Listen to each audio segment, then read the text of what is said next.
نحمدہ ونصلی علی رسولہ الکریم اما بعد فاعوذ باللہ من الشیطان الرجیم بسم اللہ الرحمن الرحیم رب اشرح لی صدری ویسر لی امری واحلل عقدۃ من لسانی یفقہوا قولی قال اللہ تعالی فی القرآن المجید یا ایھا الذین آمنوا ادخلوا فی السلم کافۃ ولا تتبعوا خطوات الشیطان انہ لکم عدو مبین۔ صدق اللہ العظیم۔ السلام علیکم ورحمۃ اللہ وبرکاتہ یا اہل القرآن۔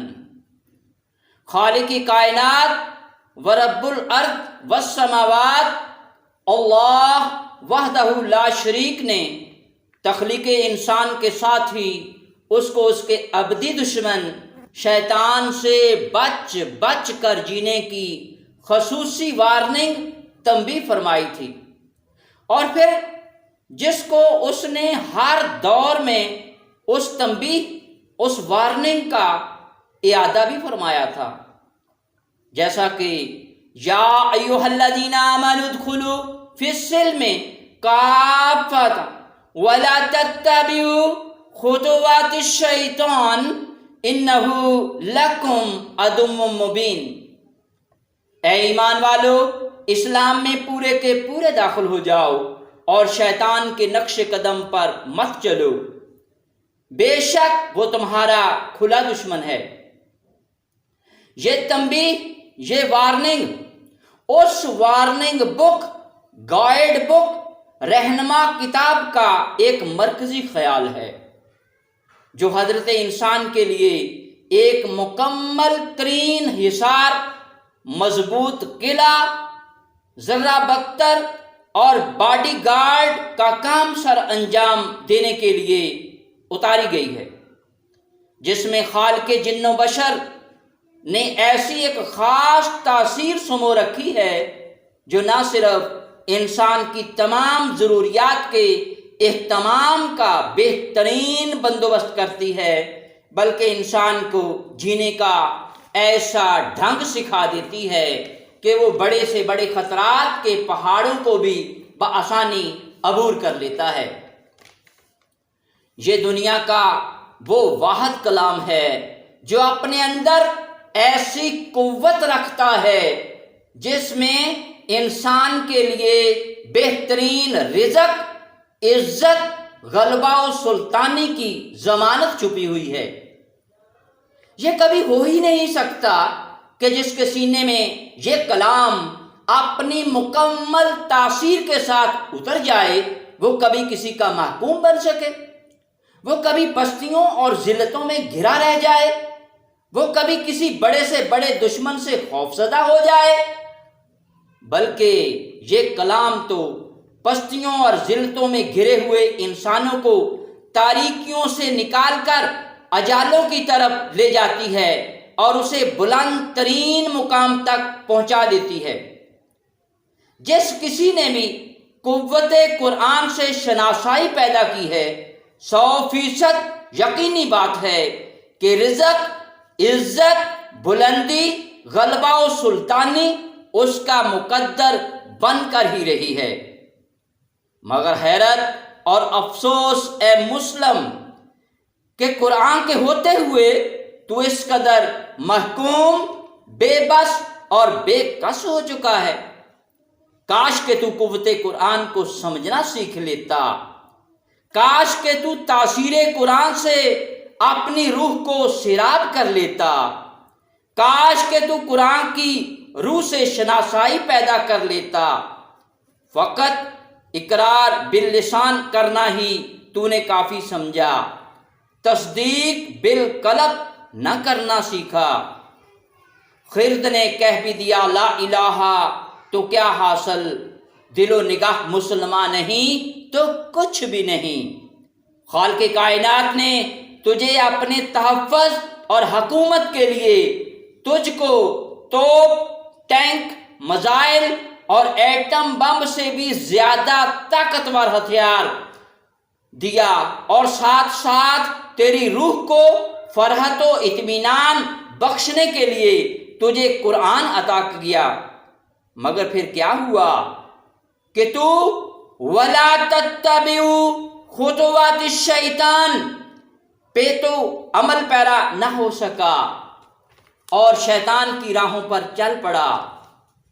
پھر اس نے تیرا عدو مبین کھلا دشمن بن کر تجھ سے تیرے رزق، عظمت، غلبہ و سلطانی کے وہ تمام تر یقینی انتظامات تجھ سے چھین کر، تجھے محروم کر کے تجھ سے قرآن کی رغبت چھین لی، اور تو مفلسی، بے کسی، غلامی کی زندگی گزارنے پر مجبور ہو گیا، اور آج تیرے پاس رغبت قرآن کی سوچ تک بھی نہیں۔